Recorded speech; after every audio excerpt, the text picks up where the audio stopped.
बोल सतगुरु रामपाल जी परमेश्वर जी की जय हो।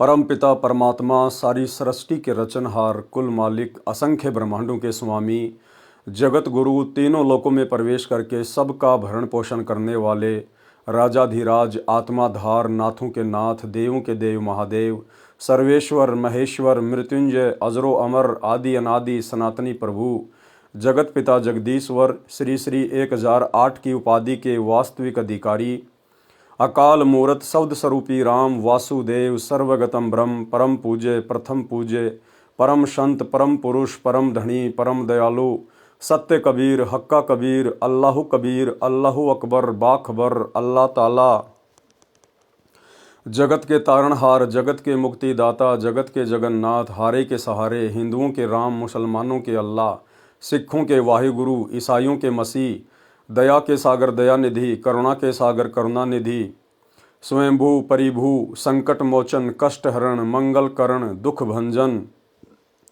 अविगत कबीर निर्विकार निर्विषम परमात्मा अलय अलेख सतगुरु आदि अनादि सतगुरु असली मर्यादा पुरुषोत्तम असली राम असली कृष्ण असली घनश्याम असली मुरारी राजाओं के राजा महाराजाओं के महाराजा शहंशाहों के शहंशाह सम्राटों के सम्राट भगवानों के भगवान अल्लाहों के अल्लाह प्रभुओं के प्रभु मसीहाओं के मसीह सच्चे वाहिगुरु बाबाओं के बाबा पीरों के पीर सेठों के सेठ जगत सेठ सावड़सा सेठ सर्वगुण संपन्न अनंत कोटि कलाओं के स्वामी अनंत कोटि ब्रह्मांडों के नायक योगियों में महायोगी ध्यानियों में महाध्यानी सिद्धों में परम सिद्ध ज्ञानियों में तत्वज्ञानी ब्रह्म ज्ञानी महाज्ञानी परम ज्ञानी सर्वश्रेष्ठ ज्ञानी विज्ञानी युवा कबीर समर्थ कबीर असमवात अमित ओझा सच्चे रहनुमा करीम अल्लाह सुभान अल्लाह दुनिया के अंतिम पैगंबर 8 सितंबर 1951 से गांव धनाना जिला सोनीपत हरियाणा भारतवर्ष की पावन भूमि पे प्रकट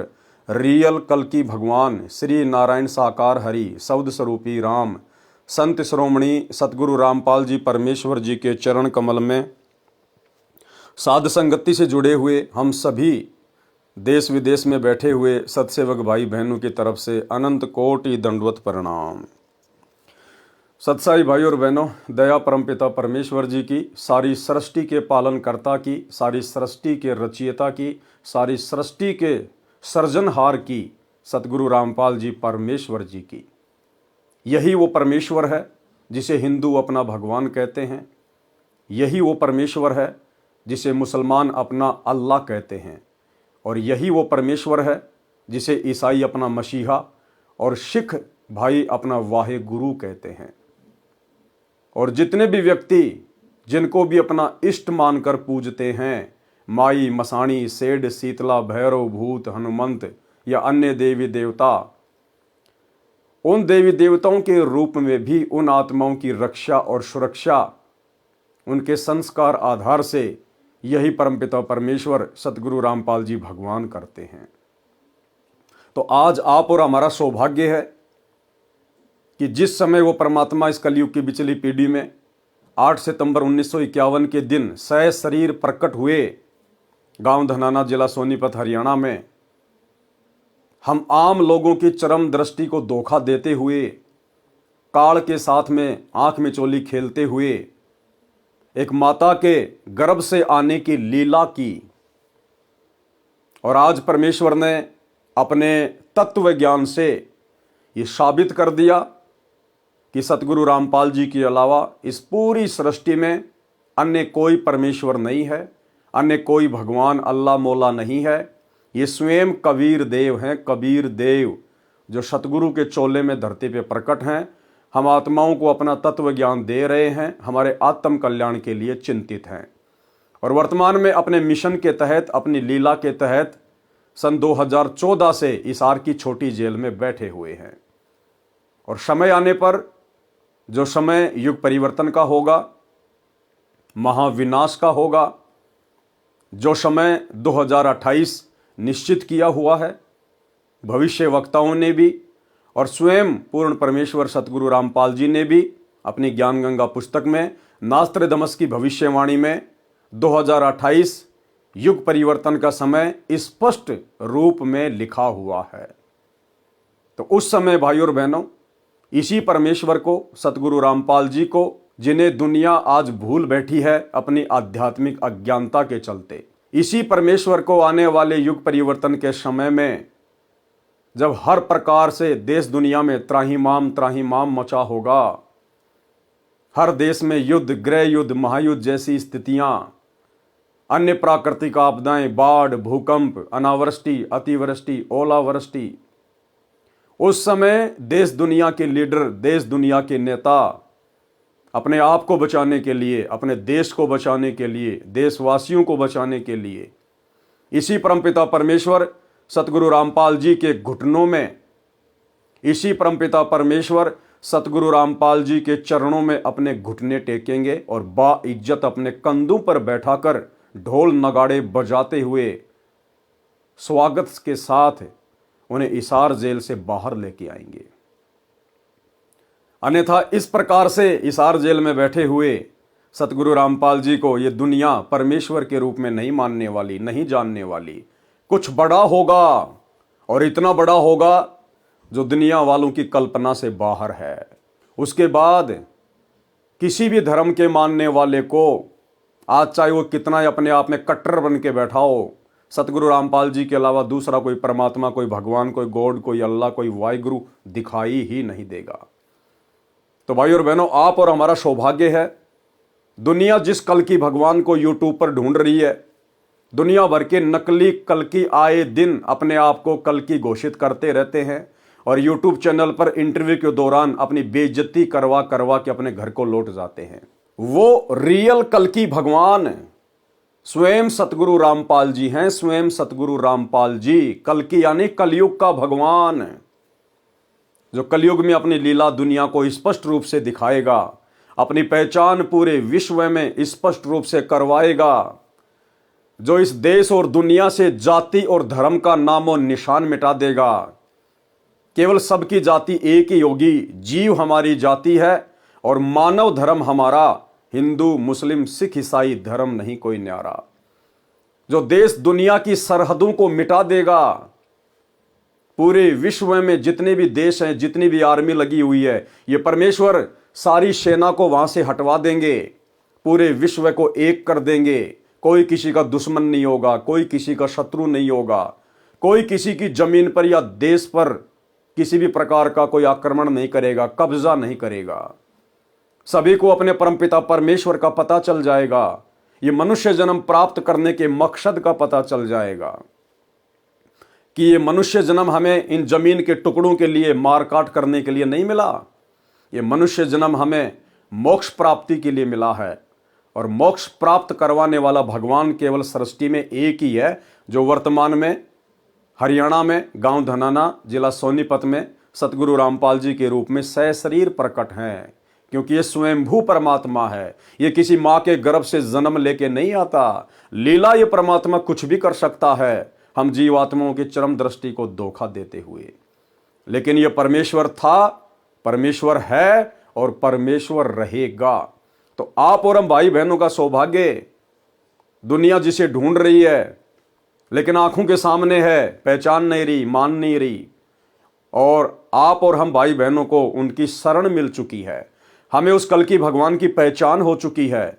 हम उसके चरणों में आकर समय रहते अपना बचाव कर रहे हैं, अपनी सुरक्षा कर रहे हैं, ताकि आने वाले विनाशकारी समय में हमारा बाढ़ भी बाका ना हो सके। तो ये आप और हमारा परम सौभाग्य है।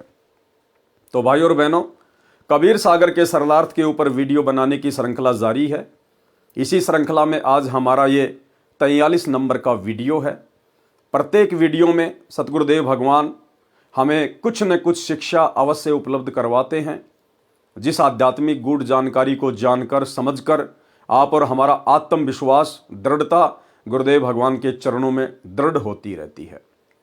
तो चलिए आज हम आगे बढ़ते हैं। गुरुदेव भगवान के कर कमल से लिखित पवित्र पुस्तक कबीर सागर का सरलार्थ, पेज नंबर है 386, अध्याय जैन धर्म बोध का सारांश। यानी जैन धर्म की शुरुआत कहाँ से हुई है, किसने की थी, और जैन धर्म वर्तमान में क्या है, क्या उसमें मोक्ष प्राप्त किया जा सकता है या बिल्कुल पाखंड चल रहा है अन्य धर्मों की तरह। कुछ विस्तृत जानकारी और संक्षेप में गुरुदेव भगवान हमें उपलब्ध करवा रहे हैं। अध्याय जैन धर्म बौद्ध का सारांश। कबीर सागर में 31वां अध्याय जैन धर्म बौद्ध, पेज नंबर 45, 1389 पर है। परमेश्वर कबीर जी ने जैन धर्म की जानकारी इस प्रकार बताई है। अयोध्या का राजा नाभिराज था, उसका पुत्र ऋषभ देव था जो अयोध्या का राजा बना। हिंदू धर्म से संबंधित भाई बहनों को केवल नॉर्मल सी जानकारी है कि पहले राजा खड़ग था, फिर राजा दलीप था, फिर राजा दशरथ था, फिर उसका बेटा रामचंद्र आया। बस केवल इतनी जानकारी है। गुरुदेव भगवान कह रहे हैं कि अयोध्या का राजा नाभिराज था। नाभिराज, उसका पुत्र था ऋषभदेव। ऋषभदेव जो सतयुग में अयोध्या का राजा बना। जिस समय श्री रामचंद्र जी के दादा परदादाओं का जन्म भी नहीं हुआ था, उस समय ऋषभदेव अयोध्या का राजा था, जिस ऋषभदेव को जैन धर्म का प्रथम तीर्थंकर माना जाता है। वो है ऋषभदेव, जो ऋषभदेव फिर आगे चलकर अयोध्या का राजा बना था। अयोध्या का राजा नाभिराज था, उसका पुत्र ऋषभदेव था जो अयोध्या का राजा बना। धार्मिक विचारों के राजा थे, जनता के सुख का विशेष ध्यान रखते थे। 2 पत्नी थी, कुल 100 पुत्र तथा 1 पुत्री थी। बड़ा पुत्र भरत था। कबीर परमेश्वर जी अपने विधान अनुसार अच्छी आत्माओं को मिलते हैं।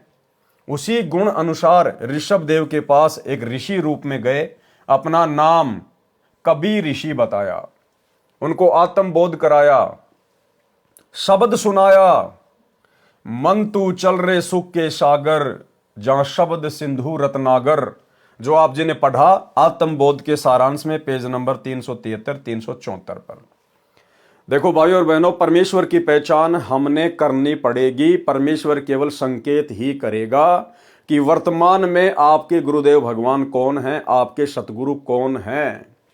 क्या कह रहे हैं परमात्मा कि जब राजा ऋषभदेव को कबीर परमात्मा मिले, अपना नाम बताया कबीर ऋषि, उनको आत्मबोध कराया और फिर क्या बताया, उनको शब्द सुनाया। राजा ऋषभदेव को कबीर परमेश्वर ने एक शब्द सुनाया। कौन सा शब्द? मन तू चल रे सुख के सागर, जहां शब्द सिंधु रत्नागर। अब ये बात भला कौन से शास्त्र में लिखी हुई है? ये बात ना तो आपको जैन धर्म के किसी भी शास्त्र में मिलेगी, ना हिंदू धर्म के किसी शास्त्र में मिलेगी, ना अन्य किसी धार्मिक पुस्तक में मिलेगी। ये बातें कौन बता सकता है कि जब कबीर परमात्मा सतयुग में राजा ऋषभदेव को मिले भक्ति समझाने के लिए, आत्मबोध करवाने के लिए, तो उन्होंने क्या सुनाया था, कौन सा शब्द गाकर सुनाया था? ये गूढ़ जानकारी केवल वही बता सकता है जो सतयुग में राजा ऋषभदेव को कबीर ऋषि के नाम से मिला था। तो कौन बता रहे हैं आज? सतगुरु रामपाल जी। कौन हुए सतगुरु रामपाल जी? स्वयं कबीर परमेश्वर। शब्द सुनाया, मन तू चल रे सुख के सागर, जहां शब्द सिंधु रत्नागर, जो आप जी ने पढ़ा आत्मबोध के सारांश में पृष्ठ 373, 374 पर, यानी पिछले वीडियो में। यह सत्संग सुनकर राजा ऋषभदेव जी की आत्मा को झटका लगा, जैसे कोई गहरी नींद से जागा हो। ऋषभदेव जी के कुल गुरु जो ऋषिजन थे, उनसे परमात्मा प्राप्ति का मार्ग जानना चाहा। उन्होंने ओम नाम तथा हठयोग करके तप करने की विधि दृढ़ कर दी। राजा ऋषभदेव को परमात्मा प्राप्ति करने तथा जन्म मरण के दुखद चक्कर से छूटने के लिए वैराग्य धारण करने की ठानी। अपने बड़े बेटे भरत जी को अयोध्या का राज्य दे दिया। ये रामचंद्र जी का भाई था भरत, वो अलग है, वो तो त्रेता में हुआ है। ये सतयुग की बातें चल रही है। अपने बड़े बेटे भरत जी को अयोध्या का राज्य दे दिया तथा अन्य पुत्रों को भी अन्य नगरियों का राज्य प्रदान करके घर त्याग कर जंगल में चले गए। परमेश्वर कबीर जी भी जंगल में गए। परमेश्वर कबीर जी जंगल में ऋषभदेव जी से फिर मिले और कहा कि हे भोली आत्मा, आसमान से गिरे और खजूर पर अटके, ये वाली बात चरितार्थ कर दी। यानी परमेश्वर ने कहा कि देख, मैं तेरे को मिला था, कबीर ऋषि के रूप में तेरे पास में आया था, मैंने तेरे को आत्मबोध कराया था, तेरे को सतलोक की जानकारी दी थी, तेरे को मैंने असली भक्ति बताई थी, और अब तू अपने कुल गुरुओं के चक्कर में आकर, उन नकली ऋषियों के चक्कर में आकर, जो केवल अपना पेट भरने के लिए, तेरे से दान दक्षिणा लेने के लिए तेरे को गुमराह करके बैठे हुए हैं, तो उनके चक्कर में आ गया और हमारी वाली भक्ति को त्याग दिया, तूने छोड़ दिया। और ये डले ढोने के लिए, ये व्यर्थ की साधना करके अपना जीवन बर्बाद करने के लिए तू राज्य त्याग कर वैराग्य धारण करके जंगल में भटक रहा है। लेकिन परमेश्वर ने बताया कि वो ऋषभ देव इस कदर उन गुरुओं के द्वारा भ्रमित हो चुका था कि उसने परमात्मा की एक भी बात नहीं मानी और परमात्मा वहां से चले गए। राज्य त्याग कर जंगल में निवास किया, परंतु साधना पूर्ण मोक्ष की प्राप्त नहीं हुई। ये तो जन्म मरण का चक्कर में रहने वाली साधना आप कर रहे हो। मेरे पास सत्य साधना है, आप मेरे से दीक्षा ले लो, आपका जन्म मरण सदा के लिए समाप्त हो जाएगा। तो ऋषभ देव जी ने क्या कहा? ऋषभ देव जी अपने गुरु जी के बताए मार्ग को पूर्ण रूप से सत्य मान चुके थे। उन नकली ऋषियों के द्वारा बताए गए भक्ति मार्ग को सत्य मान चुके थे। इसलिए उन्होंने कभी ऋषि की बातों पर विशेष ध्यान नहीं दिया। ध्यान देना भक्तों पॉइंट के ऊपर। इसलिए उन्होंने कभी ऋषि की बातों पर विशेष ध्यान नहीं दिया, यानी परमात्मा की बातों पर विशेष ध्यान नहीं दिया। प्रभु कबीर देव चले गए। भाई और बहनों, ये नियम है परमात्मा का, क्योंकि काल के साथ परमेश्वर का एग्रीमेंट है, उनका वचन है। काल ने कहा था कि आप नीचे जाओगे, अपना ज्ञान प्रचार करोगे, आत्माओं को सतलोक की जानकारी दोगे, सत भक्ति बताओगे। हे प्रभु, जो आपके ज्ञान को स्वीकार करे, आप केवल उन्हीं को सतलोक लेकर जाना, और जो आपके ज्ञान को स्वीकार ना करे, आपकी मर्यादा में आके जो भक्ति ना निभाए, आपकी भक्ति को हल्के में ले, आपकी मर्यादाओं को तोड़े, आप उसको जबरदस्ती सतलोक ना लेकर जाना। तो परमेश्वर ने कहा तथास्तु, ऐसा ही करूंगा। तो अपने उस एग्रीमेंट के अनुसार गुरुदेव भगवान ने, कबीर परमेश्वर सतगुरु रामपाल जी ने राजा ऋषभ देव के साथ में कोई जबरदस्ती नहीं की कि ठीक है भाई, मैंने तो तेरे को सही साधना बताने का प्रयास किया है, लेकिन तू मान ही नहीं रहा, तो कोई बात नहीं, जैसा तेरा भाग्य, जैसी तेरी किस्मत है। और कबीर देव वहां से चले गए। ठीक इसी प्रकार भाइयों और बहनों, वर्तमान में परमात्मा अपने भक्तों के साथ इस कलयुग की पिछली पीढ़ी में भी जबरदस्ती नहीं करेगा। सन 1994 से सतगुरु रामपाल जी परमेश्वर जी ने अपना यथार्थ 13वां कबीर पंथ शुरू करके और वर्तमान समय तक ठोक ठोक कर ज्ञान दे दिया है, कई बार रिवीजन भी करवा दिया है।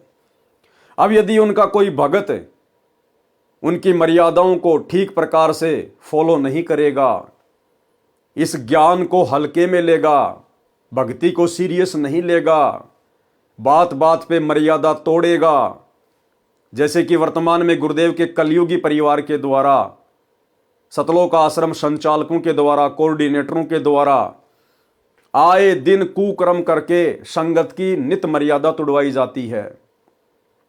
2019 में बेचारे भगत समाज को कांग्रेस सरकार की गोद में बैठा दिया गया। बीजेपी का विरोध और कांग्रेस का समर्थन पूरे देश में जमकर संगत के कर्म फुड़वाए। वर्तमान 2024 में कांग्रेस को पीछे छोड़ दिया और बीजेपी सरकार की गोद में आ बैठे, भक्तों के जमकर कर्म फुड़वा रहे हैं, राजनेताओं की रैलियों में भेजकर उनका सपोर्ट करवाकर। धनाना गांव में अपने धनाना आश्रम को सही प्रकार से चलाने के लिए, ताकि गांव वाले विरोध ना करें, हमारा धार्मिक धंधा कहीं बंद ना हो जाए, धनाना गांव के बच्चों की फरमाइश पर भगत समाज के ज्योति पाठ और दान के पैसों से तकरीबन 1 करोड़ रुपए की लागत का बैडमिंटन का स्टेडियम बना दिया। जबकि सतगुरु रामपाल जी के तो यहां तक आदेश हैं, यदि कोई व्यक्ति ताश भी खेल रहा है तो ना ही आपने वहां बैठना है और ना ही आपने किसी प्रकार का कोई सहयोग करना है। बावजूद इसके संत रामपाल जी की मर्यादाओं की धज्जियां उड़ाते हुए उनके कलयुगी परिवार ने धनाना गांव में 1 करोड़ रुपए की लागत का बैडमिंटन का स्टेडियम बना दिया। धनाना आश्रम के अंदर 10 एकड़ जमीन में एक बहुत बड़ी हॉस्पिटल का काम शुरू कर दिया गया है, टोटल गुरुदेव के ज्ञान और विधान के विपरीत। और भी अन्य प्रकार से संगत की आए दिन मर्यादा तोड़वाई जा रही है। हरियाणा के गोहाना में एक जाट भवन का निर्माण कार्य चल रहा है, ऊपर का 5वां फ्लोर बनाने का पूरा जिम्मा सतगुरु रामपाल जी के बड़े बेटे वीरेंद्र पाल ने ले लिया, जिसमें तकरीबन 1 करोड़ रुपए की लागत लगेगी। भगत समाज के जमकर कुपात्रों को दान धर्म देकर कर्म फुड़वाए जा रहे हैं। तो भाई और बहनों, परमात्मा वर्तमान में कुछ नहीं बोलेगा। अगर आपने अपने गुरुदेव को भगवान मान लिया, परमात्मा मान लिया, तो परमात्मा अंतर्यामी होता है। हम रोज संध्या आरती में पढ़ते हैं लास्ट में, अंतर्यामी एक तुम आत्म के आधार, और जो तुम छोड़ो हाथ तो मोए कौन उतारे पार। तो हमारे गुरुदेव भगवान अंतर्यामी हैं, क्योंकि ये परमेश्वर हैं। इन्हें सब कुछ दिखाई दे रहा शीशे की तरह कि मेरी संगत में कौन मर्यादा तोड़ रहा है और कौन मेरे वचनों पर चल रहा है। लेकिन ये परमेश्वर एक आम संत की लीला करते हुए जैसे उन्हें कुछ पता ही नहीं है, जैसा उनको हिसार जेल में जाकर बताया जाता वे वैसा ही करते हैं, वे वैसा ही जवाब देते हैं। और परमेश्वर कुछ नहीं कह रहा अपने परिवार को, किसी भी प्रकार की उन्हें डांट नहीं मार रहा, उन्हें कोई भला बुरा नहीं कह रहा।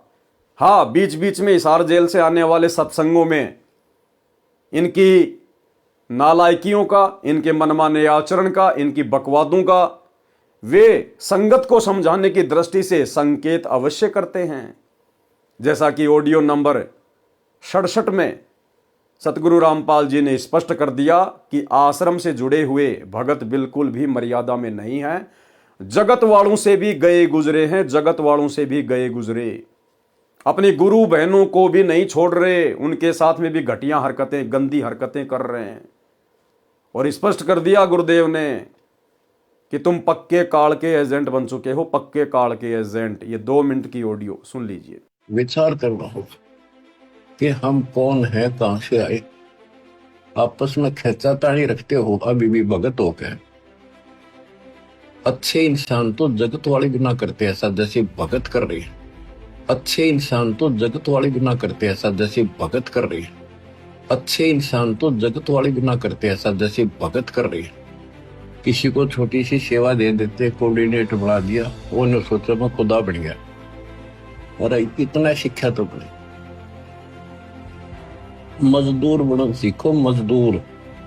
और कई देखा है कि कोऑर्डिनेटर या जिसकी जो भी व्यवस्था लगाई जाए तो व्यवहार भी ठीक नहीं करते, धमकान लग जाते, फुरकान लग जाते। और कुछ ऐसी भी शिकायतें आई हैं जो बहन बेटियों के साथ गलत मैसेज भी डालते हैं। तो वो दुष्ट लोग ना तो कोऑर्डिनेटर के योग्य है, ना वो भगत के योग्य। और कुछ ऐसी भी शिकायतें आई हैं जो बहन बेटियों के साथ गलत मैसेज भी डालते हैं। तो वो दुष्ट लोग ना तो कोऑर्डिनेटर के योग्य है, ना वो भगत के योग्य। और कुछ ऐसी भी शिकायतें आई हैं जो बहन बेटियों के साथ गलत मैसेज भी डालते हैं। तो वो दुष्ट लोग ना तो कोऑर्डिनेटर के योग्य है, ना वो भगत के योग्य। तो ऐसा तो संगत माई कुसंगत उपजेगी, और ऐसी कुसंगत होगी फिर हम रखेंगे नहीं उसको खेत में। किसान उस कुबाड़ को पाड़ कर खेत के बाहर फेंक देता है, तो उसको आप मिशन से निकाल दिया जाया करेगा। सुधर जाओ, एक के नहीं सुनी जाया करती थी, सामूहिक शिक्षा दी जाती है, अमल कर लो इन पे। कर्म बतेरे फोड़ लिए, इस ज्ञान का असर क्या हुआ?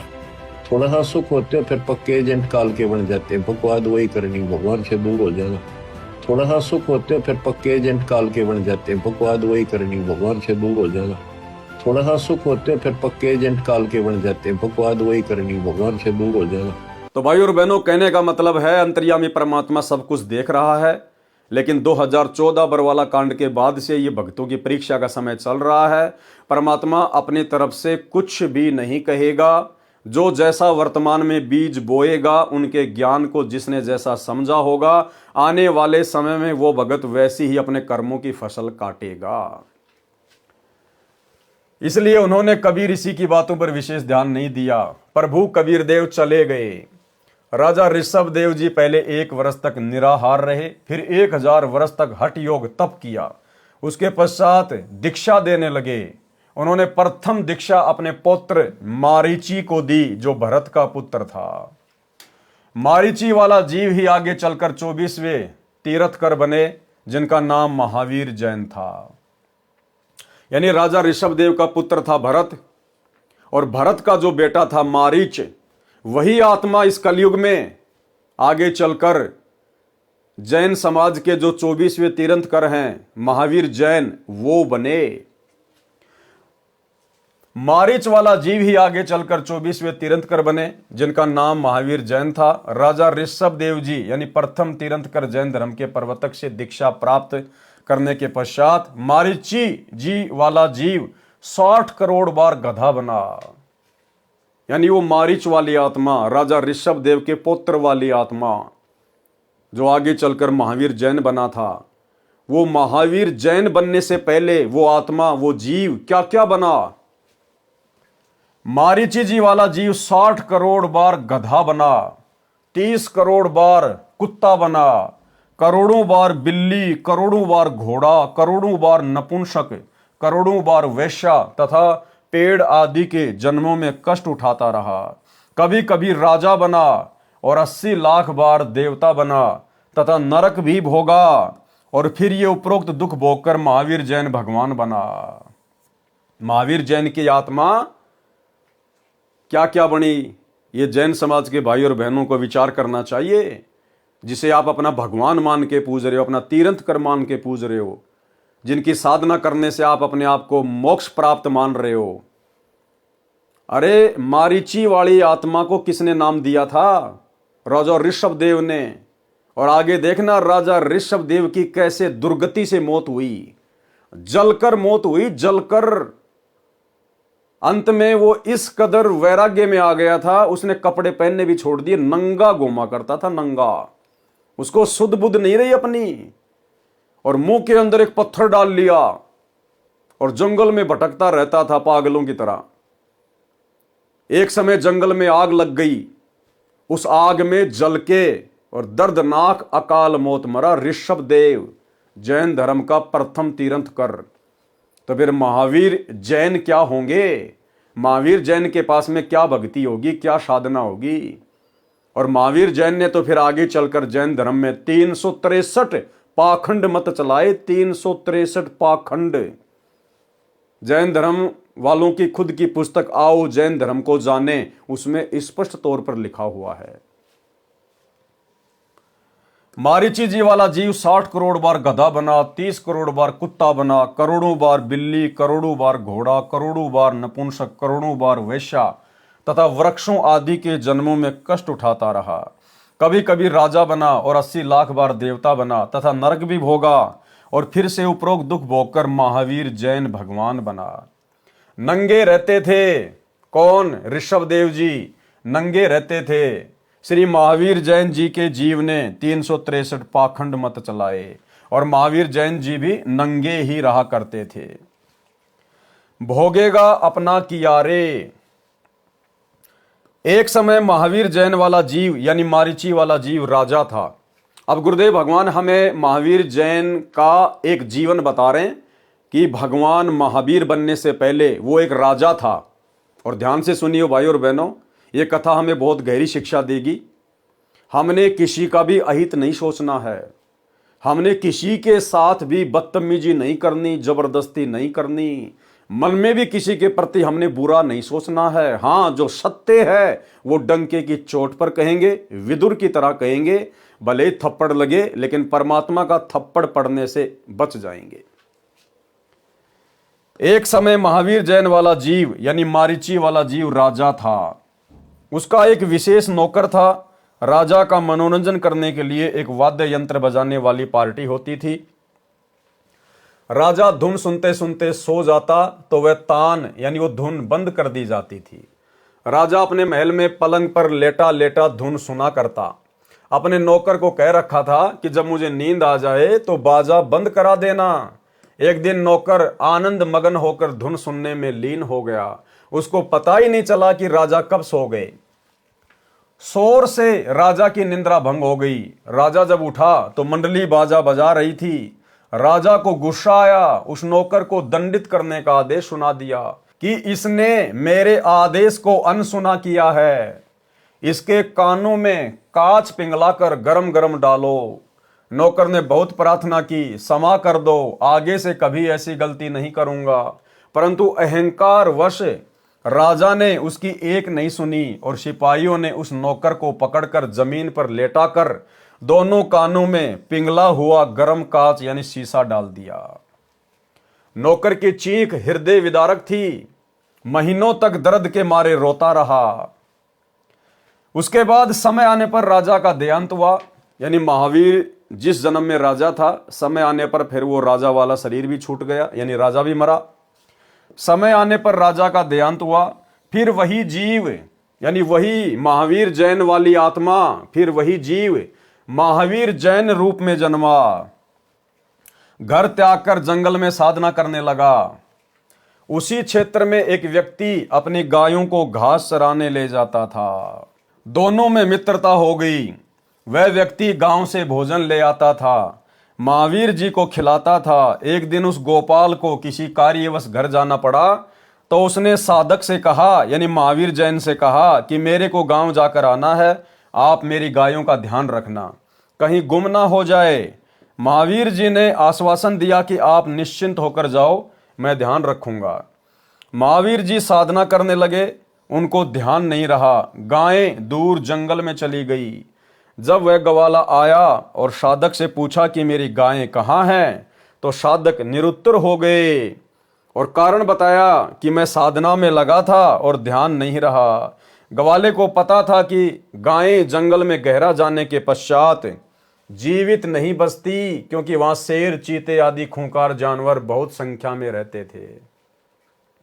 अपने धन की हानि का कारण साधक को मानकर, यानी महावीर जैन को मानकर, बांस की लाठी को तोड़कर उससे पतली पतली दो टुकड़ी 2 इंच लंबी लेकर साधक को पकड़कर, यानी महावीर जैन को पकड़कर बलपूर्वक जबरदस्ती धरती के ऊपर गिराकर दोनों कानों में वे टुकड़ी ठोककर अंदर तोड़ दी।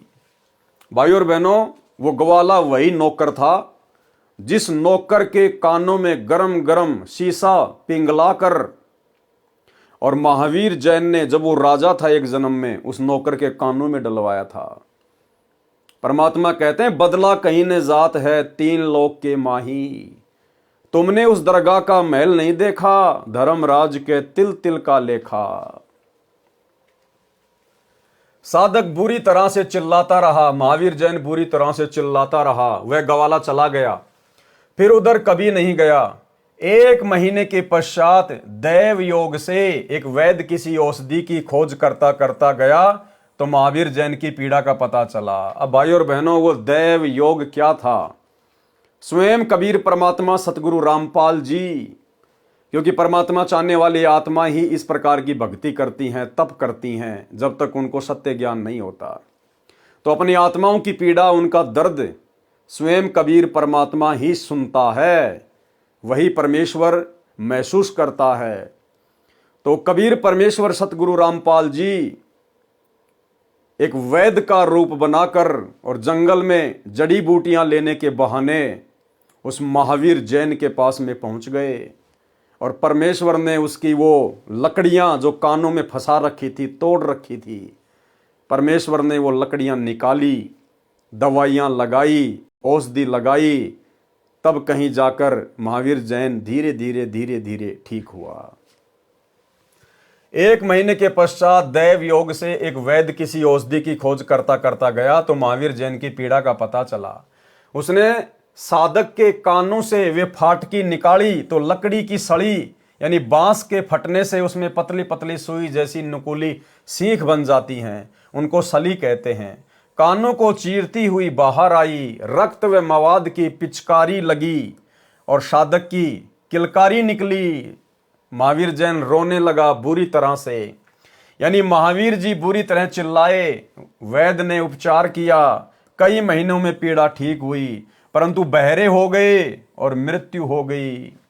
फिर अन्य जीवन भोग कर फिर महावीर जैन बने।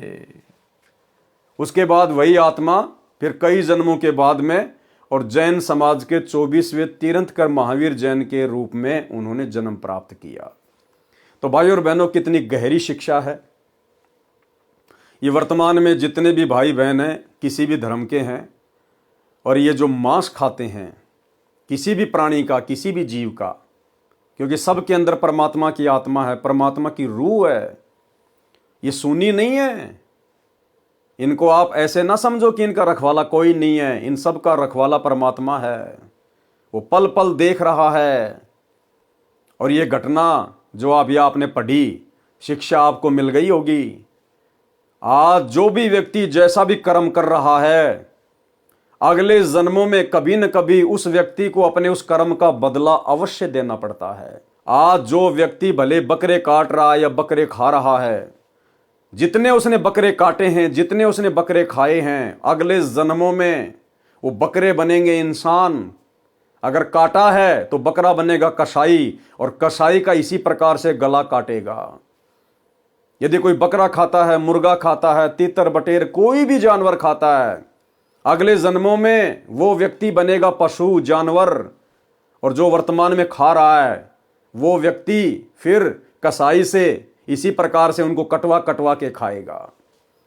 तो भाई और बहनों, ये भयंकर दुर्गति है। ये कर्मों का जो सिलसिला है ये बहुत भयंकर है, और इस कर्मों के सिलसिले को ना तो ब्रह्मा विष्णु महेश समाप्त कर सकते। ब्रह्मा विष्णु महेश के, इनके अवतारों के, राम और कृष्ण के खुद के कर्म भी नहीं कटते, इनको भोगने पड़ते हैं। फिर भला इनकी भक्ति साधना करने से हमारे कैसे कट जाएंगे। श्री रामचंद्र जी त्रेता युग में आए, उन्होंने पेड़ की ओट लेकर धोखे से सुग्रीव के भाई बाली की हत्या की। द्वापर युग में श्री रामचंद्र जी को वो बदला चुकाना पड़ा। द्वापर युग में श्री रामचंद्र जी जन्मे श्री कृष्ण जी के रूप में, और सुग्रीव का भाई बाली एक शिकारी के रूप में जन्मा। और अंत में उसी प्रकार जब श्री कृष्ण जी एक पेड़ के नीचे सोए हुए थे, पैर पे पैर रख के, उनके पैर में एक पदम था जो चमका करता था, और वो बाली जो शिकारी बना हुआ था वो जंगल में गया हुआ था, पूरा दिन उसको शिकार नहीं मिला। अंत में उसने देखा कि एक कोई वस्तु चमक रही है, झाड़ियां थी, पेड़ के पत्ते थे, तो उसने सोचा कि ये कोई जानवर है, कोई हिरण है, और उसकी आंख चमक रही है सूर्य के प्रकाश से, और यदि मैं आवाज करूंगा, शोर करूंगा, तो हो सकता है ये भाग जाएगा, और आज पूरा दिन हो गया, शिकार मुझे मिला नहीं। तो हिरण की आंख समझकर श्री कृष्ण जी के उस पदम वाले पैर में उस बाली वाली आत्मा ने, उस बालिया नाम के शिकारी ने तीर मार दिया, जहरीला, जहर से बुझा हुआ तीर। श्री कृष्ण जी की तड़प तड़प कर मृत्यु हो गई। तो जब ये तीन लोक के भगवान ही अपना कर्म नहीं काट सकते, तो अपने भक्तों का कहां से काट देंगे। तो भाई और बहनों, ये कुकर्म करने से बचिए। परमात्मा धरती पर है। आप ये जितने भी कुकर्म कर रहे हैं, आप अपनी अज्ञानता में कर रहे हैं। आप जिस भी धर्म से जुड़े हुए हैं, आपका जो भी धर्मगुरु है, उसको कंप्लीट ज्ञान नहीं है, उसको तत्व ज्ञान नहीं है, शास्त्रों की, धर्म की, कर्म की जानकारी नहीं है। वो केवल अपने स्वार्थ के लिए आपका गुरु बना बैठा है। ऐसे स्वार्थियों से, ऐसे नकलियों से बाहर निकलो। सतगुरु रामपाल जी के यूट्यूब पर सत्संग सुनो, और वही समय रहते इनके ज्ञान को स्वीकार करो, इनकी शरण में आ जाओ। अन्यथा ये बदला जो कर्म आज आप कर रहे हो, ये बहुत भयंकर तरीके से इनका निपटारा करना पड़ेगा, बहुत दुखी हो जाओगे। और भाई और बहनों, जिस प्रकार वर्तमान में हम साथ संगति से जुड़े हुए सत्सेवक भाई बहनों के साथ गुरुदेव भगवान का कलयुगी परिवार, ये कोऑर्डिनेटर, जिस प्रकार से ये लोग बदतमीजियां करते हैं, बकवादे करते हैं, साथ संगतियों में आकर पुलिस वालों की मदद लेकर, उनको पैसे देकर, उनको शराब पिलाकर पुलिस वालों से भक्तों की पिटाई करवाते हैं, साथ संगतियां रुकवाते हैं, भगत भाई बहनों को अन्य नाजायज तरीकों से दुखी करते हैं, परेशान करते हैं, मुकदमे करवाते हैं। भाई और बहनों, ये कर्म भोगने पड़ेंगे।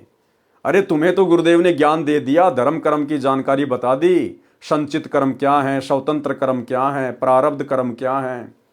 उसके बावजूद भी आप लोग बकवाद कर रहे हो, अपने गुरुदेव भगवान के यथार्थ मिशन में काल प्रेरणा से टांग अड़ा रहे हो। ये कर्म आप लोगों को आने वाले समय में इसी जन्म में भोगने पड़ेंगे, इसी जन्म में। ये विधान है परमात्मा का। ये भगवान, ये कबीर देव, सतगुरु रामपाल जी किसी का सागा नहीं है। आप रोजाना नित्य नियम करते हो, लेकिन वाणियों का ध्यान नहीं आपको, क्या बोल जाते हो, वाणियों का अर्थ क्या है। परमात्मा कहते हैं परम शक्ति संगीतम रिद्धि सिद्धि दाता सोही अविगत गुण अतीतम सत्य पुरुष निर्मोही। सत्य पुरुष कौन? सतगुरु रामपाल जी। निर्मोही, उनको किसी का मोह व्याप्त नहीं है। जैसा जीव करेगा वैसा ही परिणाम भोगना पड़ेगा। तो भाई अपनी दुर्गति मोल मत लीजिए जबरदस्ती। गुरुदेव भगवान से अपने कुकर्मों की माफी मांगिए। जो कुकर्म आप सतलोक आश्रमों से जुड़े हुए भाई बहनों ने, गुरुदेव भगवान के कलयुगी परिवार ने, इन कोऑर्डिनेटरों ने 2014 बरवाला कांड के बाद से भगत समाज की मर्यादा तुड़वाकर किया है और साध संगति से जुड़े हुए भाई बहनों को नाजायज परेशान करके किया है। आप लोगों ने तो अपने सिर पर पाप कर्मों की गठरी बांध ली है। हल्का करना चाहते हो तो फिलहाल समय है, गुरुदेव भगवान से क्षमा याचना मांग लो। इन बकवादों से दूर हट जाओ, इन आश्रमों से दूर हट जाओ। साथ संगति से जुड़कर ज्ञान को आधार बनाकर, गुरु को भगवान बनाकर और घर को आश्रम बनाकर भक्ति कर दो, वरना दुर्गति तुम्हारे दरवाजे पर दस्तक दे चुकी है। महावीर जैन जी ने 363 पाखंड मत चलाए, यानी मनमाना आचरण। महावीर स्वामी ने जो भक्ति बताई, जो आज वर्तमान में पूरा जैन समाज कर रहा है, उस भक्ति का किसी भी शास्त्र से कोई मेल नहीं है, केवल पाखंड है, पाखंड मत। महावीर जैन जी ने 363 पाखंड मत चलाए और खुद जैन धर्म की पुस्तक आओ जैन धर्म को जाने, उसमें स्पष्ट तौर पर लिखा हुआ है कि महावीर जैन ने 363 पाखंड मत चलाए। जो वर्तमान में जैन धर्म में पाखंड मत वाली साधना चल रही है, इस कथा से शिक्षा मिलती है। देखो क्या कह रहे हैं गुरुदेव भगवान, इस कथा से शिक्षा मिलती है, जो अपनी शक्ति का दुरुपयोग करके किसी को तंग करता है तो उसका बदला भी उसको कभी न कभी देना पड़ता है। तो भाई सतलोक आश्रम मैनेजमेंट हरियाणा ने अपनी शक्ति का नाजायज दुरुपयोग किया है, सत्सेवकों को दुखी करके, मार पिटाई करके, मुकदमे लगवा के। भाई भोगना पड़ेगा, ये परमात्मा का विधान है। इसलिए कभी अपनी शक्ति का दुरुपयोग ना करें। अब ऋषभ देव जी की कथा सुनाता हूं। ऋषभ देव निवस्त्र रहने लगे, नंगे होकर जंगल में घूमने लगे ऋषभ देव, क्योंकि उनको अपनी स्थिति का ज्ञान नहीं था। वे परमात्मा के वैराग्य में इतने मस्त थे कि उनको ध्यान ही नहीं था कि वे नंगे हैं। उनका ध्यान परमात्मा में रहता था। यानी जैसा भी उसके नकली गुरुओं ने साधना बता रखी थी, ओम नाम का जाप करो, परमात्मा निराकार है, ध्यान लगाओ, तप करो, ज्योति दिखाई देगी, वही भगवान है, वो उसी में मस्त हो गया, काललोक की भक्ति में, नरक वाली भक्ति में। वर्तमान में जैनी महात्माओं ने वह नकल कर ली और नंगे रहने लगे। ये मात्र परंपरा का निर्वाह है। ये जैन समाज में जो लोग नंगे रहकर साधना करते हैं, जो इनके साधु हैं, ये वहां से ये रोग लगा है। अरे वो ऋषभ देव तो नंगा इसलिए रहता था क्योंकि वो तो एक प्रकार से पागल हो चुका था। वो तो काल की भक्ति के ऊपर आसक्त हो चुका था। उसको अपनी कोई शुद्ध बुद्धि नहीं थी, इसलिए वो नंगा होके घूम रहा था, अपनी तरफ से नहीं। उसको पता ही नहीं था कि मैंने कपड़े पहन रखे हैं कि नहीं पहन रखे हैं, जैसे एक पागल व्यक्ति की स्थिति हो जाती है। और वर्तमान के जैन साधुओं ने उसी बात को लेकर कि ऋषभ देव जी नंगे होकर जंगल में साधना करते थे, उसी बात को पकड़ लिया और पशु की तरह नंगे होके घूमते रहते हैं। शर्म भी नहीं है इनको। अरे अगर नंगे रहकर ही भगवान प्राप्ति होती है तो मेरे भाई ये जितने भी जानवर हैं, ये तो कभी जिंदगी में कपड़े पहनते ही नहीं। अरे तुम जैन धर्म के साधु महात्मा कम से कम अपने गुप्तांग के आगे वो पांख वगैरह तो कर लेते हो, वो चवर वगैरह तो तुम जो है लगा लेते हो। ये जानवर तो कुछ नहीं करते, ये तो पैदाइशी नंगे हैं। तो ये तो तुमसे पहले मोक्ष प्राप्त करेंगे। अगर नंगा रहकर फिरने से ही भगवान मिलता है तो भाई ये पाखंड है, पाखंड, मनमाना आचरण है। इस प्रकार नंगा रहकर घूमने से परमात्मा प्राप्ति नहीं होती। हमें परमेश्वर ने मनुष्य जन्म दिया है, हम जानवर नहीं है, पशु नहीं है। और ये मनुष्य जन्म क्यों दिया है? ताकि हम जानवरों जैसी हरकतें ना करें। हमें परमेश्वर ने विशेष बुद्धि दी है, शरीर को ढकने के लिए परमेश्वर ने कपड़े बनवाए हैं। ये बुद्धि केवल इंसान के पास है, और उसके बावजूद भी यदि जानबूझकर आप पशु तुल्य ही रहना चाहते हैं तो भाई ये तो आपकी अपनी मर्जी है। बाद में जाओगे कहां? जैसे ऋषभ देव जी गए वहीं तुम जाओगे। वर्तमान के जैनी महात्माओं ने वह नकल कर ली और नंगे रहने लगे। ये मात्र परंपरा का निर्वाह है। ऋषभ देव जी अपने मुख में पत्थर का टुकड़ा लेकर नग्न अवस्था में कुटक के जंगलों में दिन रात फिरते थे। एक बार बांसों के आपस में घिसने से जंगल में आग लग गई। दावानल इतनी भयंकर हुई कि सब जंगल जलकर राख हो गए। ऋषभ देव जी भी जलकर मर गए। अब बताओ, ऋषभ देव जैसी भक्ति वर्तमान में कोई भी जैनी नहीं कर सकता, कोई भी। और ऐसी भक्ति करते करते भी ऋषभ देव की ऐसी दुर्गति से मौत हुई। कौन चाहेगा ऐसी मौत? तो वर्तमान के जैनी तो समझ जाओ फिर तुम्हारा क्या होगा जब तुम्हारे जैन धर्म के प्रथम तीर्थंकर की ऐसी दुर्गति से मौत हुई है, जो भक्ति तुम कर भी नहीं सकते वर्तमान में। इतना त्याग, इतना वैराग्य तुम्हारे अंदर नहीं है। और जब ऋषभ देव की ऐसी दुर्गति से मौत हुई अंत में जलकर, तो सोचो वर्तमान का जैन समाज कहां जाएगा, जो महावीर जैन के द्वारा चलाए गए 363 पाखंड मत के आधार से भक्ति कर रहा है। ऋषभ देव जी का जीव ही बाबा आदम के रूप में जन्मा। वो ऋषभ देव की जो आत्मा थी फिर आगे चलकर वो बाबा आदम के रूप में जन्मा, जो मुसलमानों, ईसाइयों तथा यहूदियों का प्रथम पुरुष तथा नबी माना जाता है। यानी ऋषभ देव की आत्मा ही फिर आगे चलकर बाबा आदम के रूप में जन्मी। बाबा आदम के रूप में मुसलमान और ईसाई जिसे अपना बाप कहते हैं, जिसे प्रथम पुरुष कहते हैं, सभी इंसानों का बाप कहते हैं। तो भाई बाबा आदम की आत्मा उससे पहले तो ऋषभ देव के शरीर में थी, और ऋषभ देव के शरीर से पहले ना जाने गधे के शरीर में भी थी, कुत्ते के शरीर में भी थी। क्योंकि बिना सतभक्ति के तो 84 लाख योनियां ना जाने हमने कितनी बार भोग ली, कितनी बार हमने काट ली है। तो भाई ये जो जीवन चक्र है ये ना जाने कितने अरबों खरबों युगों से चलता हुआ आ रहा है, जब से हम सतलोक से बिछुड़ कर आए हैं। तो भाई इस चक्कर से बाहर निकलो, यथार्थ ज्ञान से परिचित हो जाओ। सतगुरु रामपाल जी के यूट्यूब पर सत्संग सुनना शुरू कर दो। अपनी दुर्गति करवाने से बचो, आने वाला समय बहुत भयंकर है। त्राइमाम मचेगी। जब ऋषभ देव जी अपने आप को नहीं बचा पाए तो भाई वर्तमान के जैनी अपने आप को कहां से बचा लेंगे? समझो, अभी समय है, धरती पे परमात्मा है।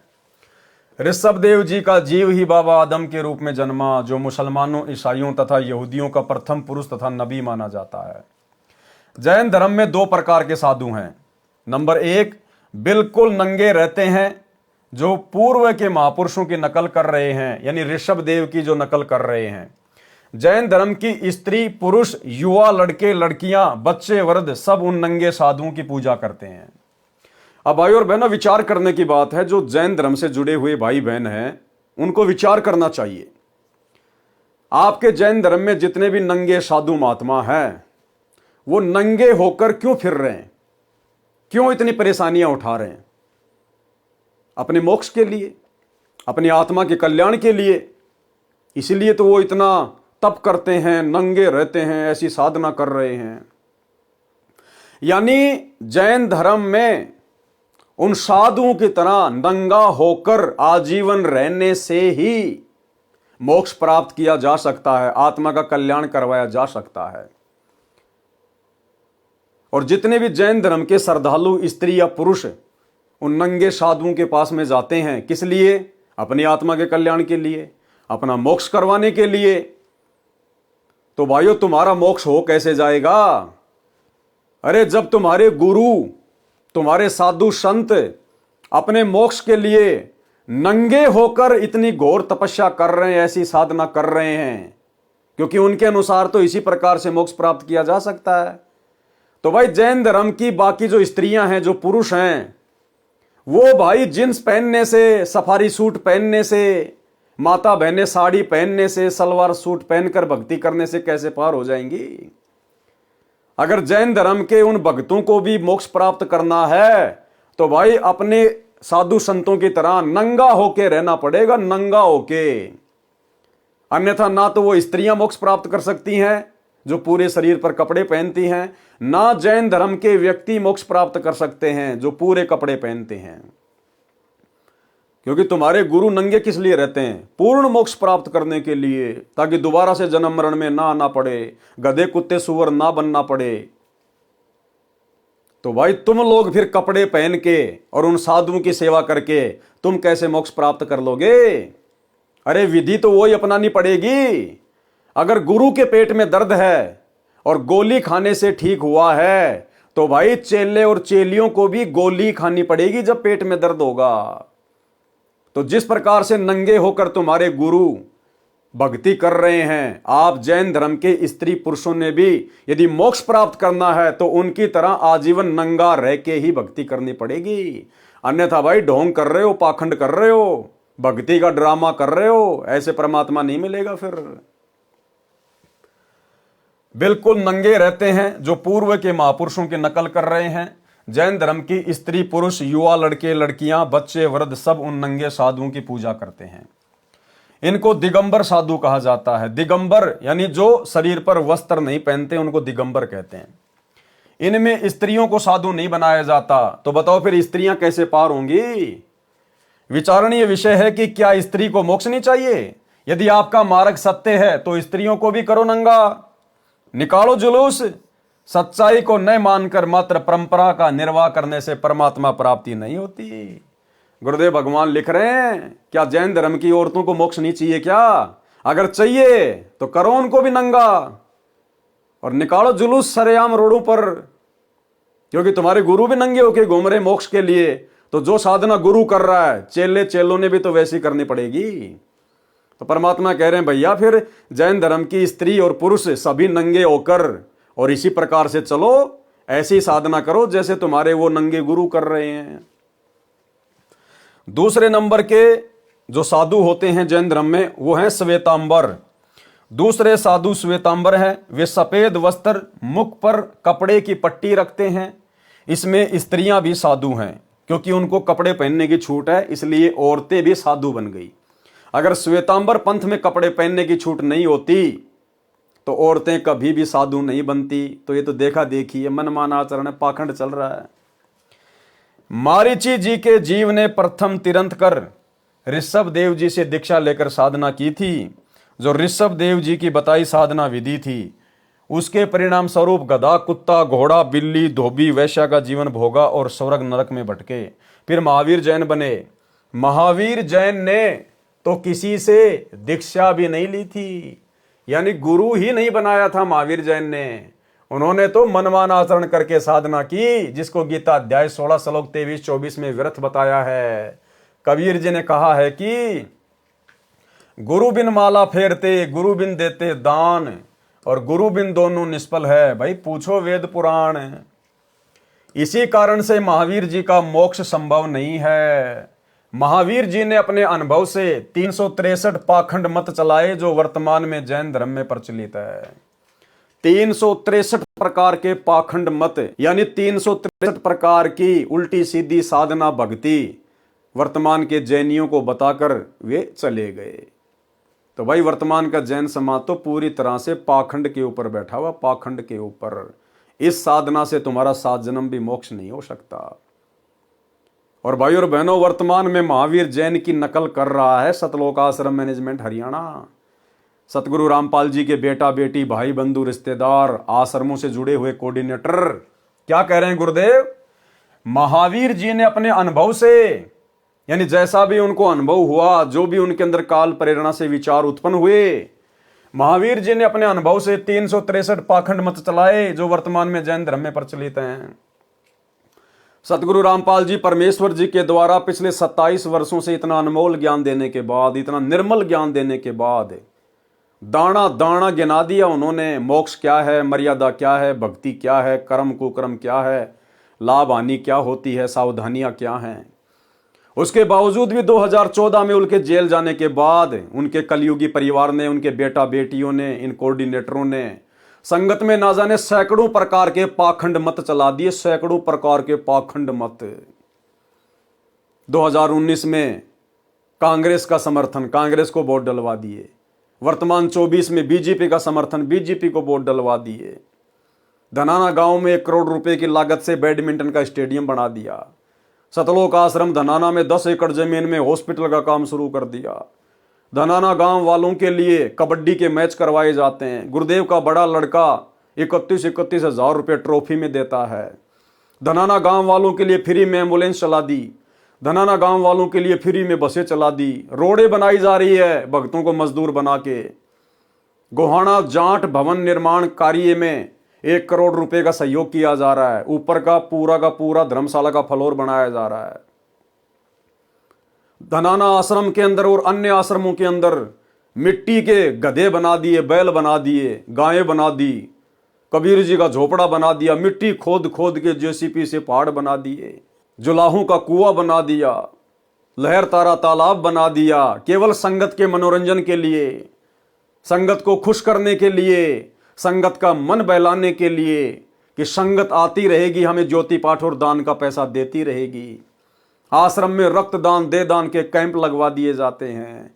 दुनिया भर का पाखंड, जिस प्रकार महावीर जैन ने 363 प्रकार के पाखंड मत चलाए, तो भाइयों और बहनों, वर्तमान में गुरुदेव के जेल जाने के बाद उनके कलयुगी परिवार ने, इन कोऑर्डिनेटरों ने कम से कम 100 प्रकार के पाखंड मत तो संगत से करवाए हैं। तो महावीर जैन में और सतगुरु रामपाल जी के कलयुगी काल प्रेरित परिवार में किसी प्रकार का कोई अंतर नहीं है। महावीर जी ने अपने अनुभव से 363 पाखंड मत चलाए जो वर्तमान में जैन धर्म में प्रचलित है। विचार करें महावीर जैन की आगे क्या दुर्दशा हुई होगी, इसी प्रकार इन आश्रम वालों की क्या दुर्दशा होगी। यह स्पष्ट है, क्योंकि राजा ऋषभदेव वेदोनुसार साधना करते थे। वही दीक्षा मारीची जी को दी थी। वेदोनुसार साधना करने से मारीची वाले जीव को ऊपर लिखित लाभ हानि हुई, जन्म मरण जारी है। तो महावीर जी ने तो वेदों के विरुद्ध साधना विधि त्याग कर मनमान आचरण किया था। गुरु से दीक्षा भी नहीं ली थी। उनको तो शौपन में भी स्वर्ग नहीं मिलेगा, यानी सीधे नरक में गए हैं। महावीर जैन की आत्मा मरने के बाद सीधी नरक में गई है, फिर 84 लाख योनियों में। क्योंकि ये जो बातें बताई जा रही हैं किसी आम व्यक्ति, आम संत के द्वारा नहीं बताई जा रही। सभी आत्माओं के उत्पत्ति करता, सभी का लेखा जोखा रखने वाले, सभी के कर्मों का हिसाब किताब रखने वाले पूर्ण ब्रह्म परमात्मा कबीर देव सतगुरु रामपाल जी के द्वारा बताई जा रही हैं, लिखी जा रही हैं। उनको तो शौपन में भी स्वर्ग नहीं मिलेगा। अन्य वर्तमान के जैनी भाई बहनों को क्या मिलेगा। जैनी मानते हैं कि सृष्टि का कोई कर्ता नहीं है, कि इस दुनिया को बनाने वाला कोई भगवान नहीं है, कोई परमात्मा नहीं है। ये अनादिकाल से चली आ रही है। नर मादा के संयोग से उत्पत्ति होती और मरते हैं। जैनी मूर्ति पूजा में विश्वास रखते हैं, किसी परमात्मा की मूर्ति नहीं रखते। जिनको हिंदू समाज प्रभु मानता है, जैसे श्री विष्णु जी, श्री शिव जी, श्री ब्रह्मा जी या देवी जी, ये अपने तीर्थंकर को ही प्रभु मानते हैं। उन्हीं की मूर्ति मंदिरों में रखते हैं। ओम मंत्र का स्वरूप तथा उच्चारण बिगाड़ कर ओंकार को रणोकार बनाकर जाप करते हैं। जो स्त्री या पुरुष श्वेतांबरों से दीक्षा लेता है, उनके सिर तथा दाढ़ी के बाल हाथों से नोच नोच कर उखाड़ते हैं। अब बताओ, ऐसे बाल खींच खींच के पाड़ने से भगवान मिलता है क्या? कौन से शास्त्र में लिखा हुआ है? अरे ऋषभदेव जो था वो तो एक प्रकार से पागल हो गया था। उसको तो वैराग्य हो गया था। उसको शुद्ध बुद्धि नहीं थी अपनी। नंगा होके घूमता था, अपने बाल वगैरह नोचता था, पाड़ता था, जैसे कोई पागल व्यक्ति ऐसी हरकतें करता है। तो वर्तमान का जो जैन समाज है, उन्हीं से शिक्षा लेकर कि हमारे जो प्रथम तीर्थकर थे उन्होंने इस प्रकार से भक्ति की थी और वैसी भक्ति करेंगे तो ही हमारा भला होगा। ना भला उनका हुआ, ना भला आपका होने वाला। उनके सिर तथा दाढ़ी के बाल हाथों से नोच नोच कर उखाड़ते हैं। महान पीड़ा होती है। भक्ति में शरीर को अधिक कष्ट देना लाभदायक मानते हैं। इस तरह की साधना तथा विधान निराधार तथा नरकदायक है। मोक्ष तो शौपन में भी नहीं है। मोक्ष तो शौपन में भी नहीं है।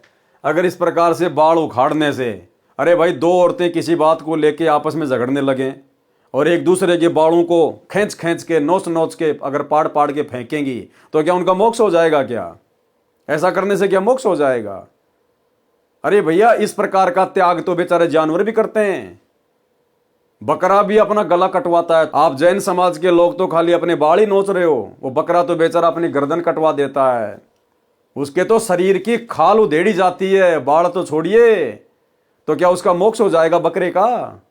तुम तो खाली बाल ही नोचते हो, वो बकरा तो अपनी खाल नुचवा रहा है। तो भाई इस प्रकार की साधना से मोक्ष नहीं है, ये पाखंड है, पाखंड। असली तीर्थकर धरती पर सतगुरु रामपाल जी के रूप में प्रकट है। यूट्यूब पर सत्संग सुनना शुरू कर दीजिए। नहीं भाई, दुर्गति दरवाजे पे खड़ी है। जैसे ही मनुष्य शरीर छूटा, सीधा नरक और गधे कुत्ते की योनि जैसे महावीर जैन जी को प्राप्त हुई। इस तरह की साधना तथा विधान निराधार नरकदायक है, मोक्ष तो शौपन में भी नहीं है। जैनियों का विधान है कि सृष्टि को रचने वाला कोई नहीं है, नर मादा से उत्पन्न होते हैं, मरते रहते हैं। ये पढ़कर गीता अध्याय 16 श्लोक 8-9 याद आया। जैनी मानते हैं कि सृष्टि का कोई रचयिता नहीं है, स्त्री और पुरुष से, नर मादा से ऐसे उत्पत्ति होती है। अरे तो नर और मादा भी तो कहीं से उत्पन्न हुए होंगे। चलो तुम देख रहे हो कि बच्चे नर और मादा से उत्पन्न होते हैं, अरे तो शुरुआत में वो नर और मादा भी तो कहीं से उत्पन्न हुई होगी। वो कहां से आए थे? सबसे पहले जो नर और मादा थे उनको किसने उत्पन्न किया? जैसे आप लोग सवाल करते हो ना कि पहले मुर्गी आई या फिर अंडा आया, तो कोई कहते हैं कि पहले अंडा आया, तो लोग कहते हैं फिर बिना मुर्गी के अंडा कहां से आया। और कोई कह देता कि पहले मुर्गी आई, तो कहते हैं फिर बिना अंडे की मुर्गी कहां से आई। तो भाई तुम्हारा गोलमोल विधान है, अभी तुम्हें सृष्टि रचना का ज्ञान नहीं है। सृष्टि रचना के लिए संत रामपाल जी के यूट्यूब पर सत्संग सुनिए कि पहले मुर्गी आई या अंडा आया, पहले नर आया या मादा आई। ये सारी की सारी जानकारी आपको यूट्यूब पर सतगुरु रामपाल जी के सत्संगों में मिलेगी। सृष्टि रचना संत रामपाल जी महाराज, यूट्यूब पर जाकर इस प्रकार से सर्च करेंगे, आपको सृष्टि रचना के अनेकों वीडियो दिखाई देंगे, उनको सुनिए, परमाणु के साथ में है।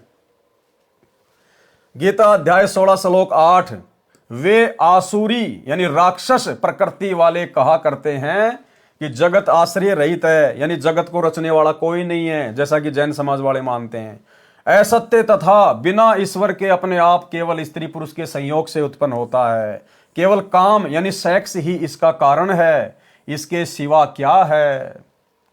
गीता अध्याय 16 श्लोक 9, इस मिथ्या ज्ञान को अवलंबन करके जिनका स्वभाव नष्ट हो गया है, जिनकी बुद्धि मंद है यानी ज्ञानहीन है, सबका बुरा करने वाले यानी भ्रमित करके गलत ज्ञान गलत साधना द्वारा अनमोल जीवन नष्ट कराने वाले, क्रूर कर्मी, सर्व बालों को नोच नोच कर उखाड़ना, निर्वस्त्र फिरना, गर्मी सर्दी से शरीर को बिना वस्त्र के कष्ट देना, व्रत करने के मकसद से कई कई दिन तक भोजन न करना, फिर संथारा द्वारा भूखे प्यासे रहकर देहांत करना, आदि आदि क्रूर कर्म है, बहुत घटिया कर्म है, निंदनीय कर्म है। ऐसे क्रूर कर्मी मनुष्य केवल जगत के नाश के लिए ही उत्पन्न होते हैं। महावीर जैन और जितने भी तीर्थंकर है, ये तो संसार के सत्यानाश के लिए पैदा हुए थे, जो एक समाज को उल्टी साधना के ऊपर लगाकर चले गए, पाखंड मत के ऊपर आधारित करके चले गए। जिस प्रकार हिंदू समाज के नकली साधु संत महात्मा, इन्होंने समाज में श्राद्ध निकलवाने शुरू कर दिए, क्योंकि जो साधना उन्होंने बताई थी उससे हमारे पूर्वज मुक्ति तो प्राप्त कर नहीं पाए। मरने के बाद कोई भूत बन गया, कोई प्रेत बन गया, कोई पितर बन गया, कोई 84 में चला गया, फिर उनके श्राद्ध निकलवाने शुरू कर दिए अपना पेट भरने के लिए। तो इसी प्रकार से हर धर्म के अंदर उनके धर्म गुरुओं ने बिना सत्य ज्ञान के, बिना सतगुरु की शरण के, क्योंकि भाई सतगुरु तो एक ही है पूरी सृष्टि में, कबीर, और कबीर देव वर्तमान में स्वयं सतगुरु रामपाल जी के रूप में प्रकट हैं। इनके अलावा धरती पर ना कोई जगत गुरु है, बाकी मनमुखी जगत गुरु तो दिन में 2-4 यूट्यूब पर भी पैदा हो रहे हैं। असल में संत रामपाल जी के अलावा ना तो पूरी सृष्टि में कोई ज्ञानी है, ना विद्वान है, ना जगत गुरु है, ना तत्वदर्शी है, ना कोई तीर्थंकर है, ना कोई नबी है, ना कोई अल्लाह है, और ना कोई पैगंबर है, और ना कोई आचार्य और शंकराचार्य है। अगर ये सभी प्रकार के गुण किसी में हैं तो सतगुरु रामपाल जी में हैं। इसलिए अविलंब मनुष्य के चोले में आए हुए इस पूर्ण ब्रह्म परमात्मा को पहचान कर इनके यूट्यूब पर सत्संग सुनकर, क्योंकि ज्ञान से ही ज्ञान होगा, घर बैठे कुछ पता नहीं चलेगा। आप अपने बच्चे को भी स्कूल भेजते हो ना, किस लिए? ज्ञान करवाने के लिए। तो ज्ञान से ही ज्ञान होगा, सत्संग सुनने से जानकारी होगी। विलंब अपने परमेश्वर को पहचानिए। यह जैन धर्म का ज्ञान आपको परमेश्वर कबीर जी के बताए अनुसार लेखक ने बताया है। कबीर सागर के अध्याय जैन धर्म बोध का सारांश संपूर्ण हुआ। सत साहेब। अध्याय सबसम वेद बोध का सारांश। कबीर सागर में 32वां अध्याय सबसम वेद बोध पृष्ठ 77 पर है। जैसा कि पूर्व में लिख आया हूं कि कबीर सागर ग्रंथ को काल द्वारा चलाए 12 कबीर पंथों के कुछ अनुयायियों ने अपनी बुद्धि अनुसार कबीर ज्ञान से कुछ वाणी काटी है, कुछ मिलाई है, कुछ प्रकरण काट छांट करके लिखे हैं। यही दशा सबसम वेद बोध में की है। इस अध्याय वाला ज्ञान पहले अनुराग सागर में ज्ञान प्रकाश, ज्ञान बोध, मुक्ति बोध में वर्णित है। कुछ ज्ञान जो परमेश्वर कबीर जी की लीला वाला है वह कबीर चरित्र बोध में है, उसको वहां लिखेंगे। कुछ ज्ञान जो कलयुग में सर्वसृष्टि उपदेश लेकर भक्ति करेगी, सतयुग जैसा वातावरण होगा, इसका विवरण पहले भी अध्याय अनुराग सागर तथा कबीर वाणी में आंशिक लिखा है। यहां पर शब्दार्थ करके लिखूंगा। सबसम वेद बोध पृष्ठ 77 से 86 तक शरीरों की संख्या बताई है, तत्वों तथा उनकी प्रकृति का ज्ञान है। शरीर 5 बताए हैं, यानी 5 प्रकार के शरीर होते हैं। हमारा जो ये शरीर है, जो हम भाई बहनों को दिखाई दे रहा है, ये हमारा स्थूल शरीर है। स्थूल शरीर, इस स्थूल शरीर के अंदर 4 प्रकार के शरीर और हैं।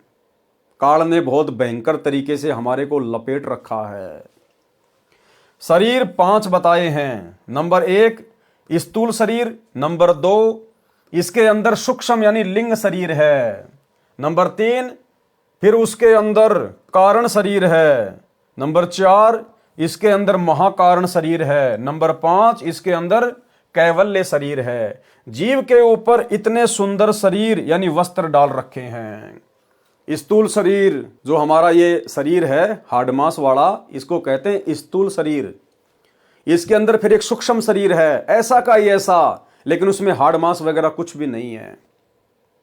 उसके बाद में कारण शरीर, फिर महाकारण शरीर, फिर कैवल्य शरीर। ये 5 प्रकार के शरीर हमारे को प्रदान किए हुए हैं, इस आत्मा को ढक रखा है।